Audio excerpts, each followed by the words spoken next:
ซึ่งเขาจะสืบต่อเกี่ยวข้องกับเรื่องผลของความเชื่อซึ่งเป็นเรื่องสำคัญหลายสำหรับชีวิตของคริสเตียนพี่น้องที่รักมื้อนี้เฮาสิมาสืบต่อผลของความเชื่อนี้เฮ็ดให้เฮาได้รับตามพระสัญญาฉะนั้นมื้อนี้พระคำของพระเจ้ามาถึงเฮาทั้งหลายอยู่ใน1กษัตริย์บทที่17จากข้อที่13ถึงข้อที่16 1กษัตริย์บทที่17ข้อที่13ถึงข้อที่16ให้พี่น้องได้เปิดพระคำของพระเจ้านำกันแต่เอลียาได้กล่าวแก่นางว่าอย่ากังวลเลยจงไปจัดแจงอาหารของเจ้าสาแต่ก่อนอื่นหมดให้เจ้าได้เฮ็ดอาหารแต่ก่อนอื่นหมดให้เจ้าได้เฮ็ดข้าวจีก้อนน้อยๆตามที่เจ้ามีนั้นมาให้ข่อยกินก่อนและเหลือนั้นจึงเฮ็ดให้เจ้ากับลูกชายของเจ้ากินเพราะพระเจ้ายาเวห์พระเจ้าของอิสราเอลกล่าวไว้ว่าถ้วยนี้จะบ่ขาดแป้งและไหนี้จะบ่ขาดน้ำมันก่อนมื้อที่พระเจ้ายาเวห์จะส่งฝนลงมาเมียใหม่ได้ไปเฮ็ดตามที่เอลียาได้บอกและเขาทุกคนก็มีอาหารเพียงพอเป็นเวลาหลายวันทุกอย่างเป็นไปตามถ้อยคำที่พระเจ้ายาเวห์ได้กล่าวผ่านทางเอลียาคือถ้วยบ่ขาดแป้งข้าวและไหก็บ่ขาดน้ำมันอาเมนให้เฮามีโอกาสได้อธิษฐานนำกันพี่น้องพระเจ้าผู้ลูกขอยกย่องให้เกียรติพระองค์พระเยซูคริสต์เจ้าผู้ลูกสำนึกในพระคุณของพระองค์ขอพระวิญญาณบริสุทธิ์เจ้าทรงนำถ้อยคำของพระองค์ให้พวกเราได้เข้าใจอย่างถูกต้องตามพระประสงค์ของพระองค์ในพระนามพระเยซูคริสต์เจ้าอาเมนพี่น้องที่จากของพี่ที่เฮาได้อ่านผ่านไปนั้นเฮาสิเห็นว่าความเชื่อนี้เฮ็ดให้เฮาได้รับตามที่ได้สัญญาไว้เมื่อพระเจ้าได้สัญญานะพี่น้องพระเจ้าสัญญาจะให้แต่ว่าสิ่งที่เฮาต้องเฮ็ดคือความเชื่อพี่น้องที่เหตุการณ์นี้ได้เกิดขึ้นในสมัยของผู้รับใช้พระเจ้าคือเอลียาเกิดการแห้งแล้งอย่างใหญ่พี่น้องหลายปีเฮ็ดให้หลายคนนี่ทุกข์ยากขาดเขินบ่มีอาหารการกินวันหนึ่งพระเจ้าบอกเอลียาพี่น้องให้ไปกินกับแม่ไม้แทนที่จะไปกินกับคนรวยพี่น้องให้ไปกินกับแม่ไม้แน่นอนพระเจ้ามีประสงค์บางอย่างอยากสิกระทำผ่านชีวิตของผู้รับใช้พระเจ้าและผ่านคนในสมัยนั้นเพื่อเป็นตัวอย่างให้พวกเขาทั้งหลายที่เป็นคนรุ่นต่อมาพี่น้องที่รักเมื่อเพิ่นไปแล้วเห็นแม่ไม้ผู้นั้นกำลังไปเอาฟืนไปตักน้ำเพื่อสิมาเฮ็ดอาหารคาบสุดท้ายก่อนเราจะกินและตายกับลูกของเราแต่เมื่อผู้รับใช้พระเจ้าไปพบนั้นพี่น้องเหตุการณ์ได้เปลี่ยนแบบตาลปัตรเกิดการอัศจรรย์เพราะฉะนั้นพี่น้องได้รับตามพระสัญญาอันที่หนึ่งนี้คือได้รับการเลี้ยงดูจากพระเจ้าได้รับการเลี้ยงดูจากพระเจ้าพี่น้องอย่างอัศจรรย์เมื่อผู้รับใช้พระเจ้าไปบอกให้เราได้เฮ็ดตามทุกอย่างและพระสัญญาของพระเจ้าคืออย่างพี่น้องเพิ่นบอกว่าถ้วยจะบ่ขาดแป้งถ้วยจะบ่ขาดแป้งเขาทั้งที่เป็นอย่างพี่น้องแป้งใกล้จะเบิดแล้วน้ำมันใกล้จะเบิดแล้วพี่น้องที่รักพี่น้องลองจินตนาการเบิ่งถ้าพี่น้องมีอาหารสมมุติคนลาวเขามีข้าวเหนียวปั้นสุดท้ายแล้วมาบอกว่าจะมีข้าวเหนียวในติบเจ้าจะมีอาหารกินเพียงพอกับครอบครัวของเจ้ามันเป็นเรื่องที่เชื่อได้ยากเป็นบอกพี่น้องแต่แม่ไม้ผู้นี้ได้เฮ็ดตามพี่น้องเรามีความเชื่อเมื่อผู้รับใช้พระเจ้าบอกให้เล่าหันไปจัดเตรียมอาหารเอาแป้งที่เรามีน้อยเดียวและน้ำมันที่มีน้อยเดียวมาให้ผู้รับใช้พระเจ้ากินก่อนให้เอลียากินก่อนและเพิ่นบอกว่าเจ้าจะมีอาหารพอเจ้าจะมีแป้งพอสำหรับเจ้าและลูกของเจ้าและน้ำมันก็บ่ขาดให้เพิ่นมาและน้ำมันก็จะบ่ขาดในไหของเจ้าพี่น้องที่รักสมัยนั้นเขาจะมีไหเนาะจัดเตรียมไว้ปัจจุบันนี่มันพัฒนาเนาะก็มีกวดน้ำมันพี่น้องน้ำมันเหลือน้อยนิดแล้วบอกว่ามันสิบ่ขาดไหเพราะฉะนั้นพี่น้องมันจะเป็นต้องได้ใส่ข้มเสือใหญ่ใส่ข้มเสือหลายใส่ข้มเสือสูงแต่ขอบคุณพระเจ้าพี่น้องแม่ไม้ผู้นี้บ่ได้เลือกที่จะเฮ็ดตามเหตุผลแบบมนุษย์ธรรมดาเราเลือกเสือฟังผู้รับใช้พระเจ้าเราก็ได้ไปจัดเตรียมมาให้พี่น้องถึงว่ามีแป้งน้อยเดียวมีน้ำมันน้อยเดียวจัดมาให้กินก่อนและในที่สุดสิ่งนั้นก็ได้เกิดขึ้นตามพระสัญญาพี่น้องตามพระคำของพระเจ้าอยู่ใน2กษัตริย์พี่น้องบทที่4อยู่ในข้อที่1ถึงข้อที่11ก็เช่นเดียวกันเรื่องนั้นก็เกิดขึ้นกับแม่ไม้เช่นเดียวกันอันนั้นแต่ว่าแม่ไม้ ผัวตายพี่น้องผัวเป็นผู้รับใช้พระเจ้าและมีลูกชาย2 คนเขาได้เอาลูกชายไปเป็นทาสแม่ใหม่ผู้นี้ก็ทุกข์ใจหลายเฮ็ดอะไรเนาะสิปลดหนี้ได้ผู้รับใช้ของพระเจ้าก็พยายามเพิ่นก็ถามแม่ใหม่ผู้นี้พี่น้องเอลียาถามบอกว่าเจ้าอยากให้คอยซอยหยังเจ้ามีหยังในเฮือนของเจ้าผู้นี้ก็บอกว่ามีน้ำมันน้อยเดียวเพิ่นบอกว่าให้ไปยืมมาเบิดในเพื่อนบ้านของเจ้าให้เอามาให้หลายที่สุดให้เอากวดมาหลายที่สุดแล้วให้เจ้าเข้าไปในเฮือนอัดประตูให้แจบให้เจ้ากับลูกชายของเจ้านี่เทน้ำใส่เทน้ำมันใส่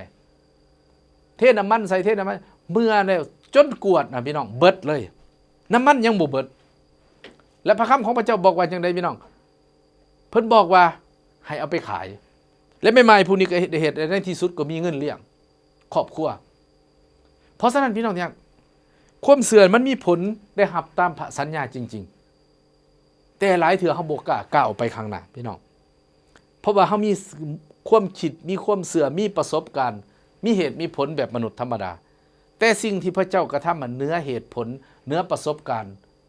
เนื้อหลักวิทยาศาสตร์พี่น้องนักวิทยาศาสตร์นี่คือเขาคิดว่าคนคนหนึ่งนี่สิกินข้าวโลนึงนี่กินจากคนอิ่มข้าวเหนียวเท่าใดข้าวเจ้าเท่าใดอาหารกันแต่ว่าสิ่งที่พระเจ้ากระทำบ่ได้เป็นอย่างนั้นพี่น้องมันอัศจรรย์ซะนั้นเฮาสิเห็นมาอยู่ในพระคำของพระเจ้าอยู่ยูฮันบทที่6พี่น้องอยู่ในข้อที่1ถึงข้อที่13พระเจ้าได้เลี้ยงคน 5,000 คนด้วยข้าวจี5ก้อนและปลาน้อย2ตัวตามธรรมดาบ่ได้พี่น้องคน 5,000 คนมันต้องใส่ข้าวหลายตนแต่เป็นยังเฮ็ดได้พี่น้องเพราะพระเจ้าได้อวยพรเพราะพระเจ้ามีฤทธิ์อำนาจบ่จำกัดพระเจ้าเปลี่ยนแปลงจากสิ่งเล็กน้อยให้กลายเป็นสิ่งใหญ่จากข้าวจี5ก้อนกับปลาน้อย2ตัวสุดท้ายพี่น้องอยากกินเหลือพระคัมภีร์ว่าแต่วิธีของพระเจ้าเจ้ามีหยังเอามาและโมทนาขอบคุณพระเจ้าและพระเจ้าให้คนนั่งลงบอกให้สาวกบอกให้เขานั่งลงในหญ้าและย้ายให้ในที่สุดเหลือ12กระบุงพี่น้องที่รักนี่พระเจ้าอวยพรจากสิ่งเล็กน้อยให้เพียงพอเสมอพระเจ้าเลี้ยงแบบอัศจรรย์พี่น้องที่รักปัจจุบันนี้สมัยปัจจุบันนี้เศรษฐกิจฝืดเครื่องธรรมศาสตร์ก็บ่ค่อยเป็นใจปานใดในการทำการผลิตผลลัพธ์อาจจะบ่ได้ดีบางเทื่อฝนหลายบางเทื่อฝนน้อยหลายต่อหลายครั้งเฮาก้นกระบายเฮากังวลเกินไปพี่น้องแทนที่เฮาจะพึ่งในพระเจ้าเฮาอยากมีข้อเสนอแบบเหมือนกับสาวกพี่น้องเงินสำนี้สิไปซื้ออยู่ไสสิไปซื้ออาหารหรือมาเลี้ยงคน 5,000 คนหลายเทื่อเฮาบอกว่าเงินสำนี้จะเลี้ยงครอบครัวได้อย่างไรเลี้ยงชีวิตได้อย่างไรจะเลี้ยงดูผู้รับใช้พระเจ้าได้อย่างไรมีอุปสรรคพี่น้องเพราะเฮามีสายตาแบบมนุษย์ธรรมดาเฮาบ่ได้มีสายตาแบบพระเจ้าอย่างเฮามีซะขอพระเจ้าช่วยเขาหน่อยและทานทั้งหลายสิถวายเงินจังได๋อยู่โบสถ์เงินน้อยย่านบ่พออยู่พอกินสิสนับสนุนผู้รับใช้พระเจ้าได้ใดพี่น้องที่รักแม่หมายคนนั้นได้เป็นตัวอย่างเอลียาไปขอกินแม้มันจะฟื้นความรู้สึกพี่น้องแต่ต้องขอให้เฮาเลือกเชื่อฟังพระเจ้าเหมือนกับสาวกพี่น้องพระเยซูบอกว่าจงเลี้ยงเขาซะจะปล่อยให้ประสนกับเมื่อโดยการหิวโหยก็เป็นไปบ่ได้พี่น้องที่รักขน้อยเคยเว้าแล้วเว้าอีกจากหลักฐานในพระคัมภีร์พระเยซูมาที่1แก้ไขด้านจิตวิญญาณพี่น้องไถ่บาป2จิตใจ3ห่างกายต้องเลี้ยงดูให้อุดมสมบูรณ์ขอบคุณพระเจ้าพี่น้องเพราะฉะนั้นพี่น้องเมื่อมาอยู่ในมือของพระเจ้าเกิดการอัศจรรย์เมื่อมาอยู่ในทางของพระเจ้าเกิดการอัศจรรย์ได้รับตามพระสัญญาอย่างแน่นอนอันนี้อันที่1พี่น้องประการที่2พี่น้องได้รับตามพระสัญญาของพระเจ้าประการที่2นั้นพระเจ้าให้เฮามีเสื้อสายพี่น้องพระเจ้าให้คนทั้งหลายนี่มีเสื้อสายอย่างอัศจรรย์พี่น้องแบบอัศจรรย์พี่น้องสิเห็นเนาะในสมัยอดีตฮอดปัจจุบันบางคนนี่แต่งงานไปจนแก่จนเฒ่าก็ยังบ่ได้ผู้สืบเสื้อสายพี่น้องบ่ได้ลูกขนาดบ่ได้เว้าคนที่บ่แต่งงานแต่คนที่แต่งงานแล้วพี่น้องอยู่มาจนแก่บ่ได้งานบ่ได้มีคนที่สืบตระกูลพี่น้องเนี่ยพระเจ้าให้คนเป็นหมันตั้งครรภ์สิ่งนี้เกิดขึ้นกับใครพี่น้องกับครอบครัวของอับราฮัมกับนางซาราพี่น้องอับราฮัมก็แก่เกินที่จะมีลูกได้นางซาราก็แก่คือกันพระพี่ได้เว้าแน่นั่นพี่น้องแต่พระเจ้าสัญญากับอับราฮัมบอกว่าเฮาจะอวยพรเจ้าให้มีเสื้อสายเหมือนดังดวงดาวในท้องฟ้าเหมือนมิตรไส้ในท้องทะเลฟังแล้วมันตลกดีบ่พี่น้อง เฒ่าแล้วแต่งงานมาหลายปีแล้วบ่ได้อับราฮัมนี่ก็โอ้คิดจากหัวในใจพุ่นเลยพี่น้องนางซาราก็คิดว่าเป็นไปบ่ได้พี่น้องที่รักฝ่ายมนุษย์ก็เหลือกำลังแต่ฝ่ายพระเจ้าเฮ็ดได้ทุกสิ่งพระคัมภีร์ก็กล่าวอย่างนั้นและก็เป็นจริงพี่น้องให้คนที่แก่แล้วพี่น้องตั้งครรภ์อย่างนางซาราสามารถมีลูกสืบเสื้อสายให้คนอายุสูงแล้วมีเสื้อสายได้พี่น้องที่รักพระสัญญาของพระเจ้านี่เป็นจริงเนาะเพราะฉะนั้นได้รับตามสัญญาอย่างแน่นอนอยู่ในพระธรรมปฐมกาลพี่น้องบทที่15ข้อที่4ถึงข้อที่7ซึ่งเว้าเกี่ยวข้องกับเรื่องชีวิตของอับราฮัมซึ่งเป็นชายแก่เมียก็แก่ไปแล้วบ่มีลูกแต่พระเจ้าบอกว่าจะให้มีเสื้อสายเหมือนกับดวงดาวในท้องฟ้าเหมือนกับมิตรทรายในท้องทะเลพี่น้องในที่สุดก็เป็นจริงเกิดขึ้นและอีกพี่น้องอยู่ใน2กษัตริย์บทที่4ข้อที่11ถึงข้อที่14พี่น้องอยากนี่ก็มียิ่งมันคนหนึ่งบ่มีลูกเมื่อผู้รับใช้พระเจ้าได้ไปพักที่เฮือนของเพิ่นถามคนใช้ว่าผู้นี้คือต้อนรับเฮาดีแท้บอกเราดูเราอยากได้หยังเนาะเพราะฉะนั้นพี่น้องเมื่อเพิ่นมาแล้วเพิ่นบอกว่าสิ่งที่เพิ่นอยากได้คืออยากได้ลูกเพราะหยังเพิ่นหังเพิ่นมีบ้านมีเฮือนแล้วก็แปลกดีเนาะพี่น้องสมัยก่อนกันคนรวยเนี่ยยังมีลูกยากคนจนนี่เพิ่นซะลูกปั้นกระปูเนาะพี่น้องเด้อปัจจุบันนี้ก็คือกันอยากเห็นลักษณะจังซั่นพี่น้องสิ่งที่เราต้องการคืออยากได้ลูกยิ่งคนนี้แต่งงานมาหลายปีบ่ได้ลูกและผู้รับใช้พระเจ้าบอกว่าหยังเฮามาเทื่อหน้าเฮาสิเห็นเจ้าถือผ้าเห็นเจ้าอุ้มลูกแล้วก็คิดจากหัวพี่น้องในที่สุดก็เป็นอย่างนั้นแท้อยู่ในพระคัมภีร์ของพระเจ้าพี่น้องอยู่ใน2กษัตริย์บทที่4ข้อที่11ถึงข้อที่14พี่น้องอยากแสดงว่าพระเจ้านี้อวยพรเนาะตามพระสัญญาแต่ว่าพระเจ้าสัญญาถึงว่าสิดลก็อย่าได้พี่น้องทุกอย่างต้องเป็นจริงฉะนั้นมันได้ใส่ความเสื่อพี่น้องมันได้ใส่ความอดทนได้ใส่ความรอคอยบางเทื่อพระเจ้าสัญญาว่าสิหยังพี่น้องให้เฮาหังมีให้เฮาอุดมสมบูรณ์แต่บางเทื่อยังบ่ทันมีแต่เฮาจะสูญเสียความเสื่อพระเจ้าสัญญาว่าสิมีเสื้อสายบางเทื่อบ่ทันมีคืออับราฮัมฮอดยามแล้วมีฮอดทุกอย่างเป็นไปในเวลาที่พระเจ้ากำหนดไว้แต่พระสัญญาของพระเจ้าจะบ่ขี้ตัวพี่น้องเป็นจริงทุกอย่างฉะนั้นเฮาจึงกล่าวว่าอาเมนขอบคุณพระเจ้าพี่น้องในความเสื่อนี่มันอยู่ในเขาเอิ้นว่าขบวนการเดินทางพี่น้องมันใช้เวลาฉะนั้นพี่น้องการทำนวยบ่ได้หมายความจะเกิดขึ้นทันทีบางเทื่อนี่พระเจ้าตอบทันทีเฮาอธิษฐานบางเทื่อต้องรอไปนานด้วยฉะนั้นขอพระเจ้าได้เสริมในขณะที่เฮาเดินทางกับพระเจ้านี่ให้มีความอดทนพี่น้อง